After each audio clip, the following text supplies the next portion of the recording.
Yes, mahal namin ang bayan. Pero araw-araw lang pong sinisigaw, bring him home. Paulit-ulit lang po na ganun. No? Si Marcos ang salarin. Hanapan mong ebidensya. Wala naman pong maipapakitang ebidensya, mga boss chipa mo, sir. Sandali lang ho. Nagkamali ako ng umpisa ng vlog. Hindi yun ang una natin dapat eh. Ito sana ang una natin, mga bossing. Asan ba to? Ito sana ang una natin, mga kababayan. Oh, siyempre kakambyo tayo. Medyo walang tatawa mga busit kayo. Bawal. Okay. Mga bossing, bawal po dito sa portion na to o dito sa parte ng vlog na ito, bawal tumawa. Okay? Bibigyan lang natin ng ideya ang mga DDS, no? Kung ano na ang lagay ni Tatay Diggs nila. Yung tatay nila, karton. Sabi ni Tato, hello Boss Mark. O yan mild na lang kitang binate. Kasi mga kababayan, sabi ni Kitty Duterte, sabi din ni Pulong, lunghir na siya. Lunghir na daw ho. Syempre, ilang buwan na ho yan na nakakulong, nakapi ito. Simula Marso 11, Marso, Abril, April, May, June, July, August, September, October, November, December. Naku, 3 araw na lang pala. No? 10 buwan na si Tatay Digong. Doon sa sa piitan ng ICC.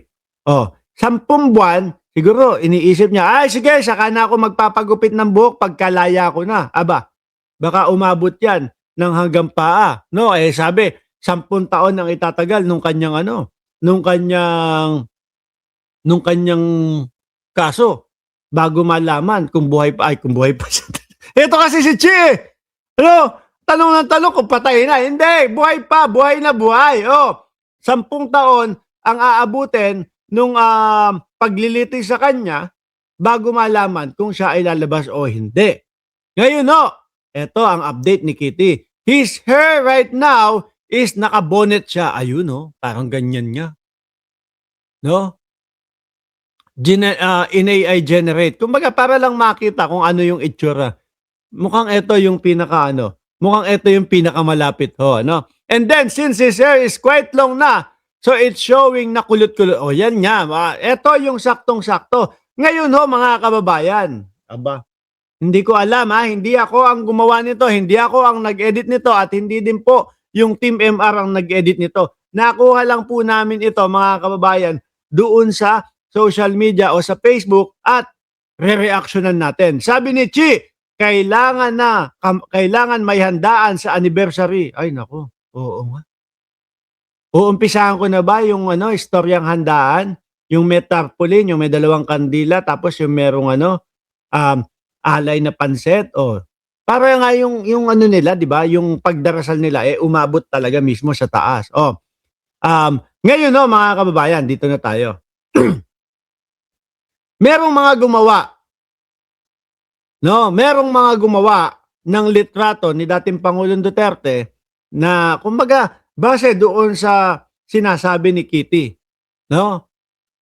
Yung iba po hindi ganito ang itsura Yung iba ito mga putik na yan. Ito yung isa, mga kababayan, doon sa, ewan ko kung sino, sa balita ba to? Kasi parang yung background at yung kulay, parang inquirer long hair na siya. Ganito ba? Parang ang layo naman. Di ba? Miel ng Cereza Force? Parang hindi. Bawal tumawa walang tatawa. Si Ma'am Delia Rosario, sabi ko walang tatawa. Tingnan mo naman, nangunguna pa doon sa nagtatawa, doon sa sa kanya siguro cellphone. Eto hindi kasi ang sabi zero ka sa akin. Ang sabi kasi kulot-kulot na daw. Siyempre lumalabas na daw yung kulot-kulot. Tsaka sa 10 buwan ng pagkakapi si Gigi May isa pa to, daming tawa. Bawal tumawa dito sa portion na to.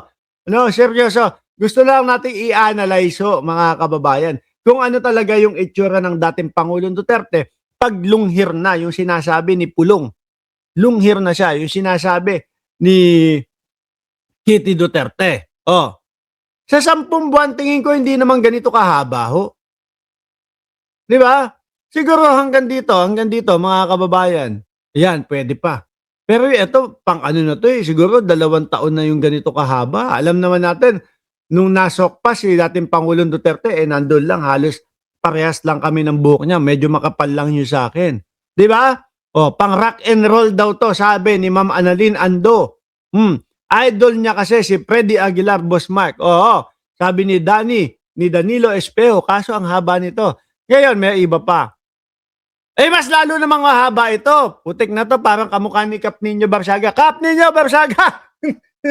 Bigla kitang naalala dito. Kasi si Kap Nino Barsaga may wig na sinusuot na ganyan with bangs, mga kababayan. Diyos ko po Lord. O nasaan ba 'to? Nasa Hague. Long hair na siya. Ayan, base kay Paulo Duterte. Long hair na siya, laligo siya pero hindi kasama ang mga paa. Hindi siya kumain ng tanghalian dahil natulog lang siya buong umaga hanggang makarating kami at saka pa siya bumangon. Sabi niya, sarap pala ng buhay talaga ng dating Pangulong Duterte. Kaya mga DDS, kung gusto nyo talaga at mahal nyo ang si dating Pangulong Duterte, hahayaan nyo na lang siya matapos yung kaso niya doon. No? Kasi mas mas tahimik ang kanyang buhay. Less stress siya dyan, di ba? Sabi ni Jojo, pabayaan na lang ang buhok niya, bagay sa kanya. Ito mahaba. Hindi din ito, sobrang haba nito. Ang naalala ko dito, si Kap Nino Barsaga. No? At saka straight. Sabi, medyo kulot-kulot daw. Siguro nagparebandi. Nagparebandi dito. May isa pa. Ay, putik na yan. Ito, morning coffee thoughts. No, long hair na si tatay. Mas hindi naman to, pang palmolive na tong ganitong buhok Di ba? Pang palmolive na yung ganitong buhok ko, mga kababayan. Malabo, malabo. Ang tingin ko talaga na mas malapit ito. No? Ganyan ang itsura ni dating Pangulong Duterte. Tsaka yung ito po yung mukha niya. Ako mas mas accurate to mga bossing. Bakit? Kasi doon sa loob pagka ikaw ay wala kang pagka ikaw wala kang stress, no? Nabibisita ka naman ng mahal mo sa buhay, kain, tulog. Ang tendency po mananaba ka. Bibilog yung iyong mukha. Ayan, kagaya nga ng dating Pangulong Duterte dito sa AI generated na ito. Mas malapit ito, mga kababayan. Dinaig pa si Marian Rivera sa ganda ng buhok. Tumigil na nga kayo, tanggalin na nga natin to. Kasi ito dapat yung pang-una no? Ngayon ito, maiinit na ito, mga kababayan. Maiinit na ito. Ngayon, may nakita ko isang content creator. I'm back, baby! Medyo may dito sa YouTube, no, si Sir.